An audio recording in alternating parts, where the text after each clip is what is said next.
Okay. Seeds of Evil. Here we go. You know the drill, guys. Come on, man. Get in there. Show some love. Just do it. You know you want to. 56. We went up a little bit. Yeah. Since the last video. Oh, I guess I can show it to you. Share screen. We're going to share this screen so you can see this sexy campaign. Don't forget, guys, get your Perio stuff. There's add-ons. We've already shown the other videos. Box set. We've unlocked bookmarks and stickers and magnets and all that fun stuff now. So. Yeah, for real. Don't forget, you have your add-ons limited to only 10 glow-in-the-dark covers. You got to add it on after you pledge, and limited to only 25 spot foils. So you want something super collectible, get in there and get those. Plus, like Kyle said, everybody that pledges gets a sticker. Ali Garza sticker, a Nicoletti bookmark, a Lucio Prio sticker, that guy, Uyaya bookmark, a magnet from Perio, and we just unlocked over the weekend the Nicoletti sticker. We're only 400 away from getting another magnet, a Nicoletti magnet, and then we could even get to 7. Then we have to have more push goals. That's crazy, guys. Get in there. Plus, lots of cool releases on Comics Elite Comics. We got great covers from Alpha Exclusive, which is a new secret group of guys doing variants. We're a part of it. There's the Ivan Tao cover. You got the Seeds of Evil, of course. We got a cool Shannon Mayer Spider-Gwen. That's a cool Venom in the background there. A really cool Transformer set from 616. We're very happy to be partners with them on a lot of covers that they're doing. Almost all the covers that they're doing, actually. Those are Transformer issues, right? Those are issues of Transformers. Don't skip on that series. That is one of the best series out by Skybound right now. And these covers are just accentuating how amazing that series is. I'm working on catching up on that. Yes. Everyone I've read, I loved it. It's so good. And then we got Zerdy Catwoman. There's more stuff being launched today. We got our Shikari collections, all the different books if you want to read them. We got a G.I. Joe launched today. Great Poison Ivy cover from Cedric Polat. All kinds of great stuff. So, yeah, get in there. We got the Mayhew Batman's up. We got the Kirkham Batman up. Foil Jamie Tyndall G.I. Joes. There's the Transformer set, Kirkham, Batman. We got blind bag Batmans. There's a foil exclusive. Oh my goodness, I can go on and on and on. And they're all buy 2 get 1 free. If you're not on the Patreon, get in there. Bronze tier for August. Bronze tier for August is going to get, everyone gets this set right here, plus all the other sets and versions. If you get in there, get in the Patreon and check it out for only $6, guys. It's all in the comments. All down here in this comment section, you can get in there and you can get all the good links for all the cool stuff. Let's talk about the top 10. We're here. I only have 8. I have 3. I will start. Okay. Mine are in order. Mine are in order as well. Okay. Upside down order. Okay. So this is my top 8. Okay. But I'm confused by something. All right. Absolute Superman. Well, good luck because I stopped reading it after issue 5. So I got issue 9 here. Issue 9, they end with Jimmy Olsen. These are not your traditional characters either. They're much different scenarios. Oh, yeah. Lois is a soldier. Yes. And she has Jimmy Olsen like as prisoner, like tell me everything you know about Superman, right? So you have the good guys, the Omega Men versus the Ra's al Ghul guys, which are the bad guys. But then all of a sudden, issue 10, okay, we get a little bit of backstory back on when Kal-El or when his dad was on the planet doing shit. And the miners, they had the working. That's kind of cool. They did that a little bit.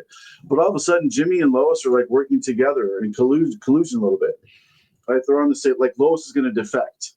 Out of nowhere. How? It doesn't explain it at all. In 9 and in 10, it's like, I guess they had a conversation out on the same team, which is kind of interesting.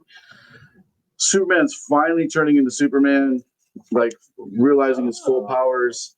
This guy here has gone through this ridiculous he's been fused to these things. Superman talks about how he can just, I could fry his brain, I could melt him with one breath, I could just shatter him, but I'm not going to do that. Instead, he just disables him. Ra's al Ghul says he's weak for that. Ra's al Ghul shows up. I like how his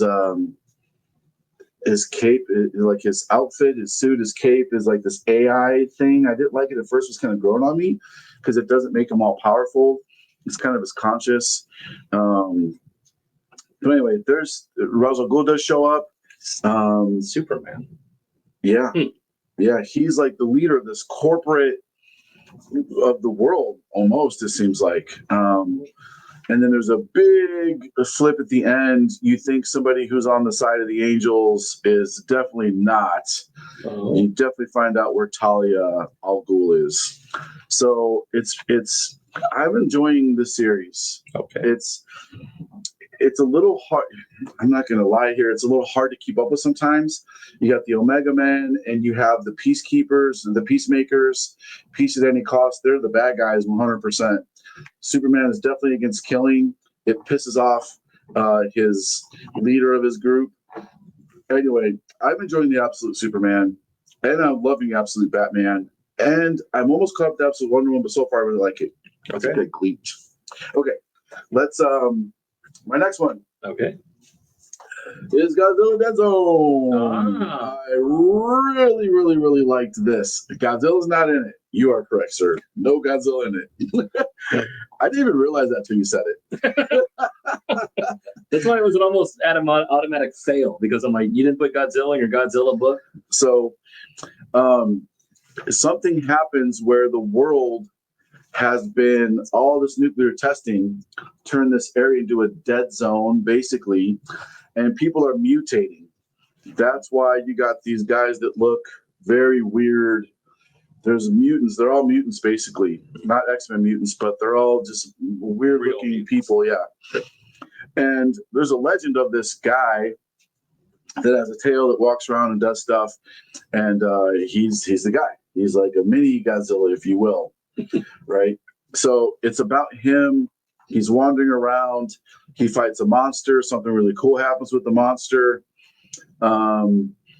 You kind of get glimpses of the world where they're at. They have a little fight with some other people. Well, they're like, "You're going to die out here," and he's like, "No, I'm not." So you kind of get a glimpse into this world they're living in, and it's actually really kind of cool. There is a couple kaijus that fight. He jumps into the fight. He makes a mistake. It's kind of interesting, and then at the very end, you realize that there's somehow someone is controlling one of these kaijus. I don't want to spoil anything, but I cannot wait for the next one. I thought it was really good. The art is very unique, but it fits this story very well, I believe. So I agree with that. Yeah, it fits it very well. It was my number 7, I guess, of the week. Okay. I had no idea this was going to make it into my top 10. Wow. I haven't read Something to Kill the Children in a long time. I didn't know it was still going. I think I stopped reading it at issue right when the House of Slaughter came out. I kind of stopped reading it when House of Slaughter. This is 43. Dear Lord. James Tynion, I got to tell you something. I was getting irritated because how do I explain this? This felt like there were so many scenes that were just. You ever have somebody tell a story and you're like, just get on with it. Come on, man, just get on with it. Get on with it. This is probably. I'm going to count real quickly. 1, 2, 3, 4, 5, 6, 7, 8, 9, 10, 11, 12, 13, 14, 15, 16, 17, 18, 19, 20, 21, 22, 23, 24. It is 24 pages. Okay. Of the 24 pages, 2 of them are this. So it's 22 pages of story. In case you forgot. And there's also a lot of stuff like this. She's walking through the snow. Or through the world. She's walking through the snow, and there's one, I'm going to count this in these 2 pages. 1, 2, 3, 4, 5, 6, 7, 8, 9, 10, 11, 12, 13, 14, 15, 16, 17, 18, 19, 20, 21, 22, 23 words on these 2 pages. Hey, how you doing? Cool. You all right? No, I'm sorry. I'm going to read it to you. Hi. I think they're all dead. Are you hurt? No. Okay. I couldn't stop them. I know it's okay. You're safe now. But that could have been 2 panels. Yep. So it's just, it's a lot of drawn out. Like, I feel like he's just telling the story very slowly to just get more issues in. Or I don't have to write as much if I can say, if I can write 2 people looking out a window, guy looking over his shoulder, girl looking down sad, guy looking over at other girl, close up on eyes, girl looking at other guys. And then here's 1, 2, 3, 4 word balloons on these pages again. Now, take the silent issue of G.I. Joe, for example. Right. Don't need to have any words. Correct. A comic is not judged by how many words are in it. Right. Word count. We've seen comics with many, many word counts, and it's terrible. Oh, yeah. Read some of the old Image stuff from the 90s when it's first coming out, right? Yeah. Remember the famous scene of Ripclaw jumping through the air and there's like 17 sentences way back in Cyberforce? Yep. So a comic isn't judged by how many words are in it. However, pacing is important. Yes, it is. Despite all those flaws of this book, I loved it. Oh I loved the book. So James Tynion can tell the story of he's dragging these stories out because it's not, he's read his old Batman stuff that he wrote with Snyder and stuff. Like, the pacing is great. It's not drawn out towards 36 issues because you got to tell a story. Maybe this is, I feel like it's a writing thing he's doing on purpose to, I can fit all the story into 1 issue. I can fit it into 15 issues, or maybe instead of 5, he's making it 10 issues. But despite that, I love this story. It's so good. It fits right into Something's Killing the Children world. I don't have to read any of the other stuff to understand what's happening. I read the first maybe 20 or so issues. I loved it. I loved it. It's intriguing. It's exciting. You get just enough backstory to care about the characters. It's up there. I'm still loving it. All right. Didn't think I would. Okay, next one. You're even mad at this. Oh, did you read this at all? Hero Trade. Oh, yeah, I hated it. So I don't understand why you would have Liefeld do a cover and have him just draw a dude and have him do it shittily too, with a big bulge in his crotch. I mean, my eyes aren't even drawn to the guy. It's drawn straight to his crotch because that's the most emphasis. It's like a giant bullseye. Yeah. And you're looking at it too. You can't even stop. See, look at you. Yep. You tried to look away and you just looked right back at it again. I know you did. Yep. It's okay. Doesn't mean you're gay. It's all right. If you are gay, that's all right too. Yeah, it is. Okay, so this book, I enjoyed this so much. The black and white didn't bother me at all. If you don't like black and white comics, stay away from this one at all. Mm-hmm. It's a dystopian world. These guys, their job, this guy and this girl, they're secretly banging, by the way. Big no. This guy and this lady are counseling this girl and this dude, their brother and sister. They're locked away in this fortress. They make up all these excuses to tell them they can't get out of this fortress. They have powers. They let them out to finally be able, somebody gets killed. One of their friends gets killed because this corporation they work for thinks he's a spy. Yep. So he randomly gets killed. And they're like, we don't think he was really a spy. They shoot him in front of everybody. They're talking about these 2 kids. They have a fight. So real quick, the 2 kids go on a mission. They got gas masks on. They open up these containers that they deploy them in. And they're like the Wonder Twins. They touch. Wonder Twin powers activate. And then he takes like form of, and she's like shape of. So it's very Wonder Twin-y kind of a spin. And they go through, they kill a ton of people, and then they're dealing with the aftermath. And then there's a big cliffhanger at the end. There's some great art. I don't want to show you this or spoil it, but I feel like some of this art's so good. I'm actually it's a newsprint, by the way, also, which I loved. It is. There's a big twist at the end. I love this book. I can't wait to read the next one. It's clearly in my bad ideas. Did so good with this story. This story was dark. Did you read the story at the end? No, I couldn't get. This was depressing and dark and made me sad. But I mean, if their comics supposed to listed in motion, the last 7 days, it's dark as AF. This girl, they're the last like 6 humans on the earth. It looks like the world was taken over by like Muppets and plastic things. Her baby dies in the middle of the story. It's very sad and depressing, but this is great. I highly advise reading Hero Trade. Bad idea, great job. Okay, Captain America. I already talked about this a little bit. Okay. If you want my full review of this, watch the last video. We really dug into it. I don't want to keep preaching about it. It's very good. You have Captain America plus a new Captain America. Captain America is fresh out of the ice. We're in roughly late 80s, early 90s-ish. Weapons they're about to be deployed to Iraq because they found the evidence of weapons of mass destruction. Remember all that crap they did that was a big lie.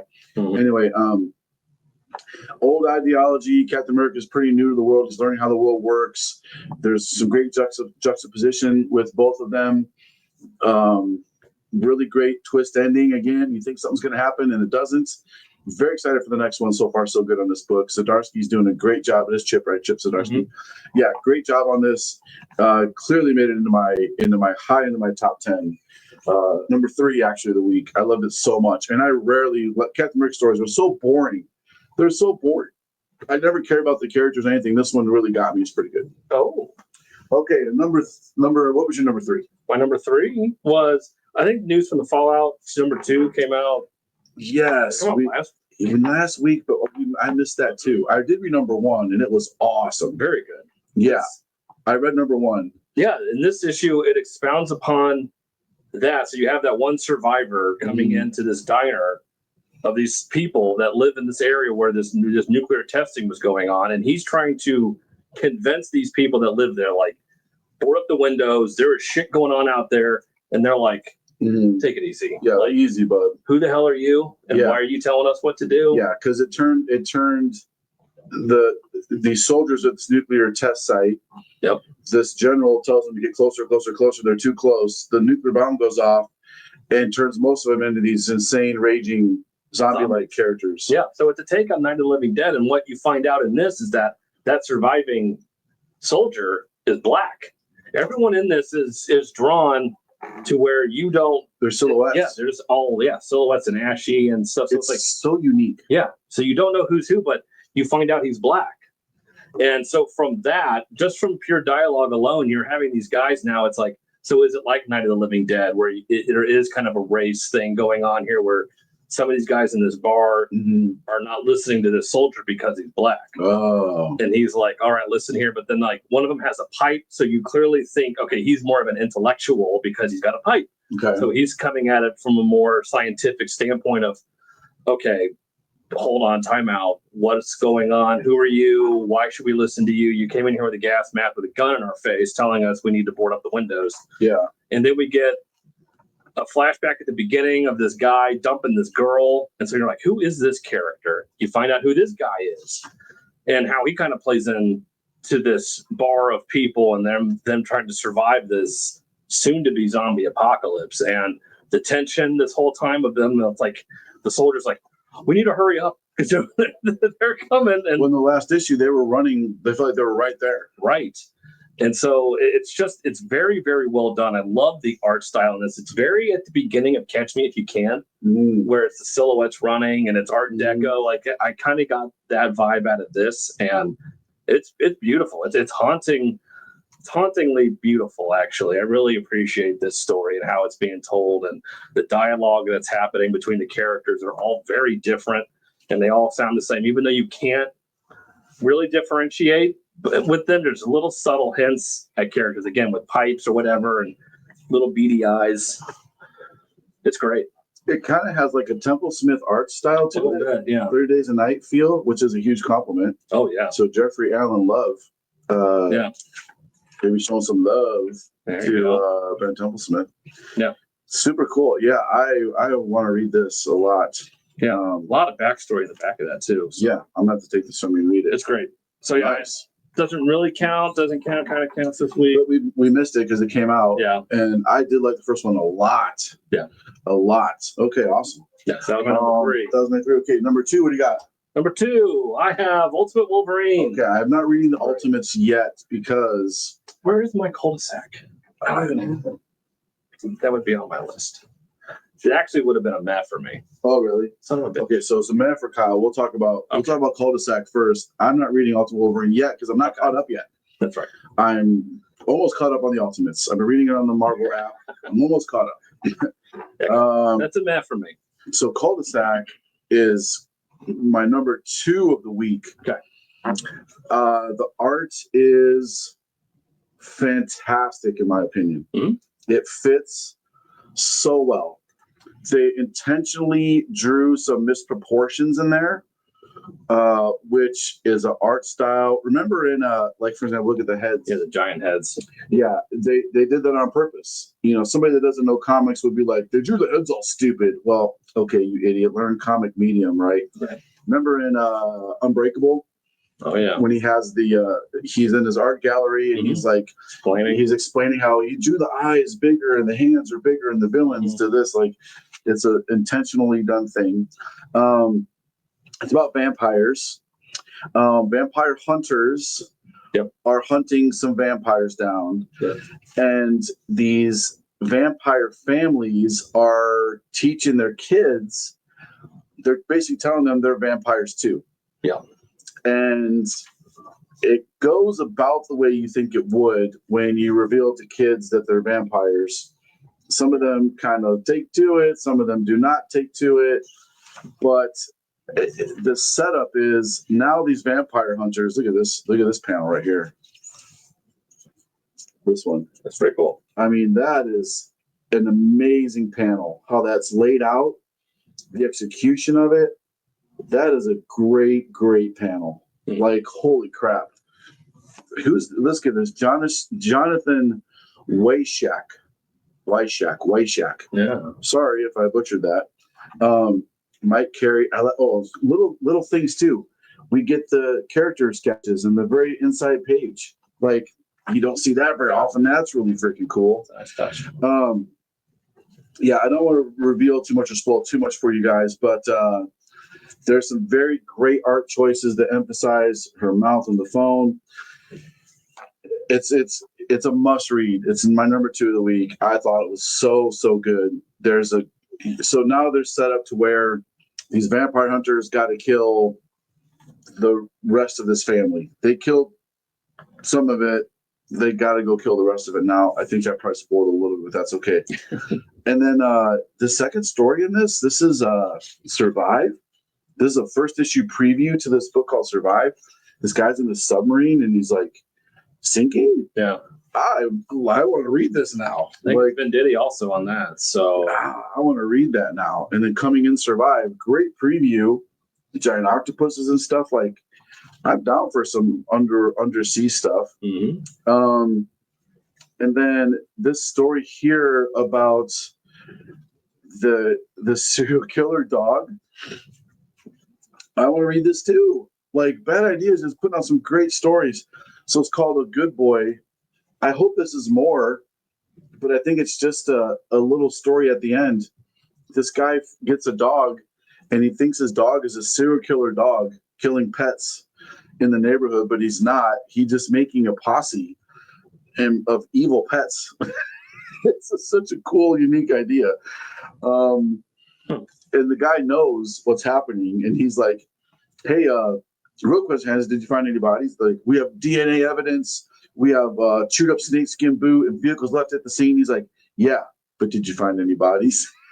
So basically he's implying the pets ate these bad guys. Really cool. I want more of that story at the end. Bad Idea. Please make that a series. So I love Culdesac. Okay. It's my number 2 of the week. What's happening in Ultimate Wolverine, sir? Ultimate Wolverine has started off great. Fun espionage of, Wolverine as the Winter Soldier. Fantastic. Great premise. There were early deaths. He was a badass. He didn't talk. He was just a killing machine. Then they fell off a cliff because they made him feel bad about himself, and they took his mask off, and they're like, you're Wolverine. You need to remember who you are as a person. And then he starts whining like a little baby, and he's like, but I've done bad things. Can I be redeemed as a good person still? So that stupid crap. And then it's kind of ramping back up with this because this is the introduction of Angel, an Archangel. Oh. And it is terrifying. Oh, I want to read it so bad. Archangel in this is absolutely I gotta catch brutal. I had so much fun with this because they're going try to hunt him down. Like, there's this character, we need to go find him, who they are, who's this person, and what are they keeping locked up in here, and we need to find out. And then you find out it's him and what they've done to him to change him into Archangel, and what this scientist is doing. The same scientist that turned Wolverine basically into the Winter Soldier is turning Warren Worthington into the Archangel in this, and it's brutal and disgusting. And oh my God, he's laid waste to people, and then they kind of hint at like he was some type of horseman of the apocalypse with what he was done to all my this God. facility. So good. I mean, it is. I like that they're reinventing a lot of these characters. I mean, for Ultimate Universe, they should be. We don't want to just read the same story with different costumes. Tell me that's not just. Oh, that's so good. I mean, look at what he does. Yeah, we can't show you this. We're going to spoil it. This is so good. Yeah, I need to read this so bad. Yes, you do. I'm catching up on Ultimate. I'm reading all of them. I'm reading even X-Men, Black Panther, and all the other ones. Yeah. Here, I'm going to tell you how far I am if anybody cares. It's the Ultimate series is so good. Every chance I get, I'm on my phone reading these. It's so good. And now, of course, the app wants to just freeze. I'm an Ultimate Black Panther number 9. Okay. I read it on my phone. I got one of those big foldy phones. And the app is actually, I can't tell people to read digital comics, but if you need to catch up, it's pretty cool way to read them. I'm on Black Panther 9, Ultimate X-Men number 6. I've already read all Ultimate Spider-Man so far because I cheated. Okay. And then the Ultimates issue 3, issue 4 is next. I'm getting there. Okay. Just wait. But yeah, this on the right track again with this issue. This was a lot of fun. Sweet. Bad. I'm excited to read it. Man. Yeah, I really am. Really. Okay. I got 2 bad ideas. In case you haven't noticed, Bad Idea kicked ass for me this week. I love both those books. They were really, really good. Wasn't bad. Okay. And we probably have the last book for our top 1. Yes. OMG. I haven't read any of these yet. I haven't read one or 2. My God. Okay. I was like, okay, Kyle raved about this last week. Let me read this Daredevil story. I've never given a shit about Daredevil. Yeah.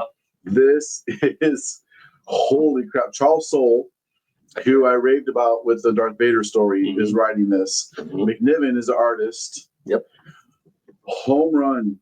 It's dark. Yep. So dark. It's the Punisher. It's pretty fucked up. I didn't want to ruin anything for anybody.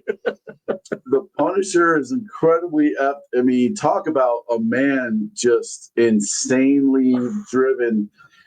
But that's what the Punisher would do if he's in that scenario. Yeah. Bullseye is finally written the way Bullseye should be. He's a psychopath. Total psychopath. Yeah. Matt Murdock, I love the way his powers are kind of coming in and out, and what he does at the end is incredible. How he deals with the Punisher is incredible. Oh. You gotta read this. You got to read this. I cannot. This is going to be the thumbnail for the book, for the video. This is so good. It's ridiculously good. Yeah. It's so good. I'm mad it's only 3, but I said, I texted some of the boys last night. I said, look, this is as close to comic book perfection as you can get. I would agree. And what they were able to accomplish in 3 issues here is nothing short of spectacular and a miracle. And this will go down as one of the definitive Daredevil stories, in my opinion. Yes. James Tynion could take an example of how to tell a story with good pacing without spreading it out. This could have been 10 issues. Yeah. If they were lesser writers. Yep. And in the back of this, so there's a lot I want to talk about with this issue, but so in the very back of this, you see the layouts, you see Charles Soule's dialogue. I love that. Yeah, I love that stuff. And you get to see Steve McNiven doing his rough sketches. And there's a scene in this.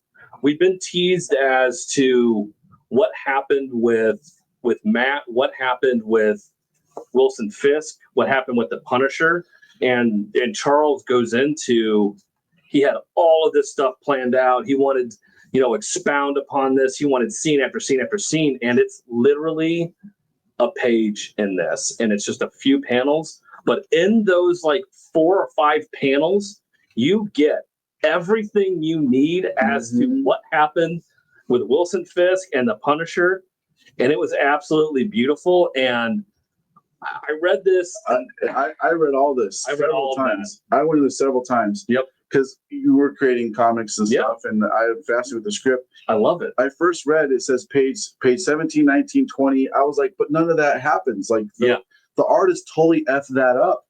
Like McNiven wouldn't do that. But then they read the next part and explains about the evolution of the story. Yep. And you're like, oh, it makes total sense. Through collaboration with these two. Total sense. Yeah, they get it. And I just... there was a lot. So when I finished reading this, I sat there for a long time going over this, and there are little subtle things in here. Now, I don't know if Charles thought about this, but there were a few instances in this when everything is bleak, and what Bullseye does to New York and everything is absolutely diabolical. And people are, again, this is very religious. You have Matt Murdock, Daredevil. It's like it's all about religion and him and his Catholic guilt and all of that. And there are so many characters in this that are saying, my God, what are we going to do? And God is lowercase in this. And which is very intentional. It's very intentional. At first I was like, why are you underscoring God when it should always be capitalized? I'm like, this is a world without God right now. God is lost. God is gone. Like, that is how depressing and like gone this world is from any type of good or decency. And at the end of this, he capitalizes it at the end. Yeah. And I'm like, when the light is back, I was like, holy shit. Like, if you're not paying attention if you're not paying attention, you will just completely miss it. And I sat there and I'm like, that is absolutely beautiful. Like, I'm sitting there, I was like, yeah, it's all when he capitalized. It's all part of God's plan. It's capitalized. I mean, I'm an atheist, and I could see the poetic beauty and him throwing that in there at the end. It's so good. And if you're not really versed in comics and just like the pretty pictures, you're gonna miss that kind of stuff. You will. Steve McNiven's art is top notch. It fits the world perfectly. This is brilliant. I can't rave enough about this. I have to read 1 and 2. I read 3 and I was blown away by this one. Yeah.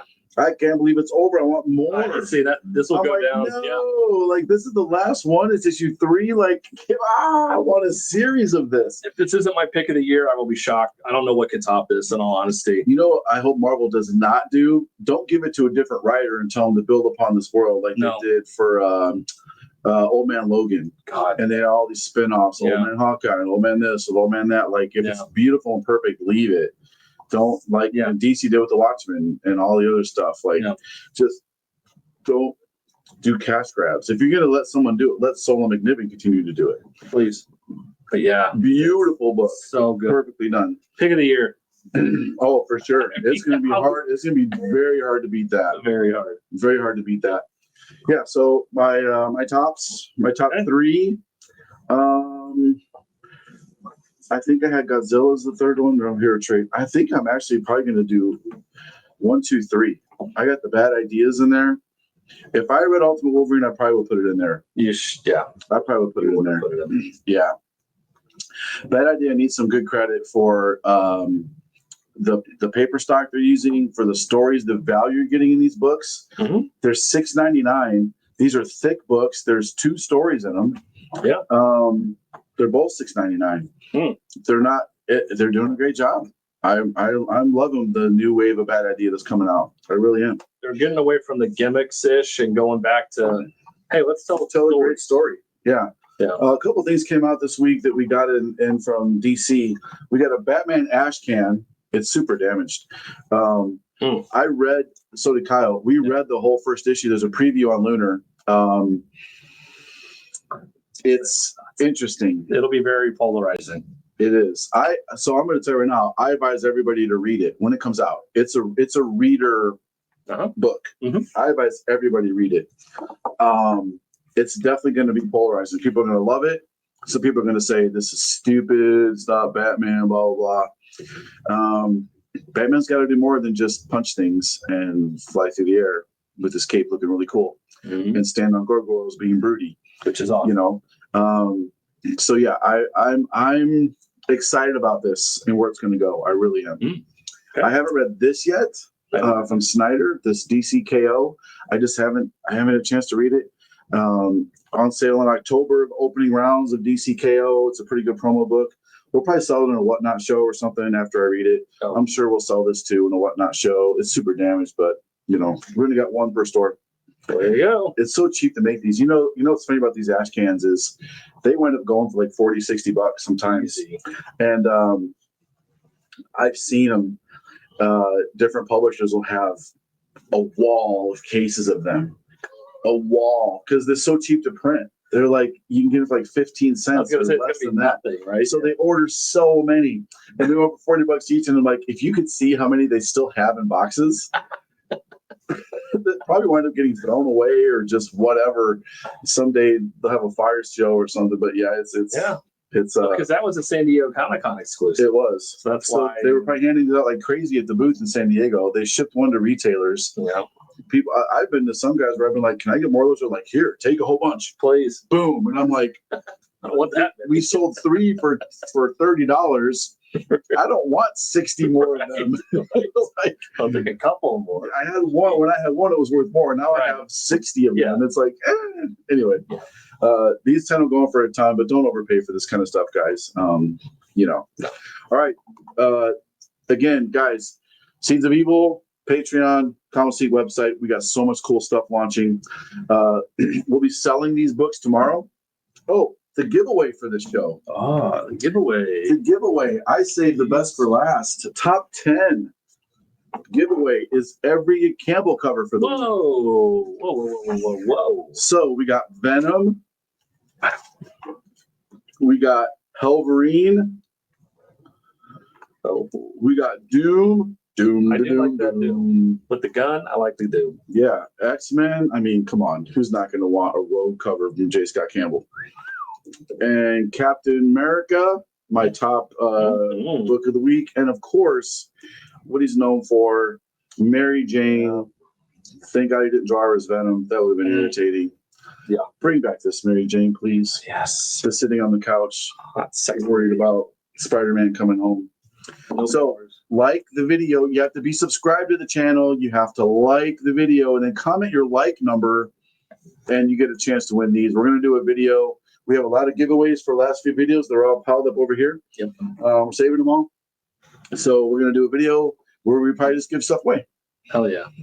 All right, guys. We'll see you later. Have a great week. Enjoy reading your comics this week. Buy what you like. Collect what you want. Don't listen to the haters. And support indie comics by going to this. Hell yeah. And supporting it. Seeds of Evil. There it is. Okay. We'll see you guys later. Have a fantastic week. Okay, bye.